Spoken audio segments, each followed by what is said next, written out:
ترکی میں عدالت نے سال 2016 میں ہونے والی فوجی بغاوت میں ملوث ہونے کے الزام کا سامنا کرنے والے سینکڑوں فوجی اہلکاروں اور شہریوں کو سزا سنا دی۔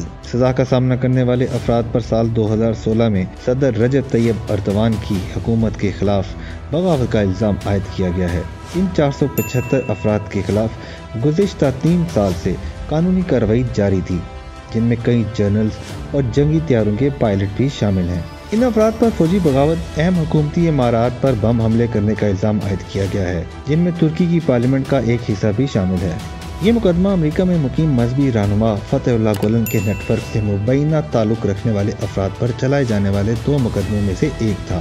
گولن نے اس بغاوت میں ملوث ہونے کی تردید کی ہے۔ اس بغاوت کے نتیجے میں ترکی میں 250 افراد کی ہلاکت ہوئی تھی، جبکہ بغاوت میں ملوث 30 افراد بھی ہلاک ہو گئے تھے۔ اس مقدمے کا آغاز 1 اگست 2017 کو کیا گیا تھا، جبکہ حکومتی کریک ڈاؤن میں ہزاروں افراد کو گرفتار بھی کیا جا چکا ہے اور 1,30,000 افراد کو ان کی سرکاری نوکریوں سے نکالا بھی جا چکا ہے۔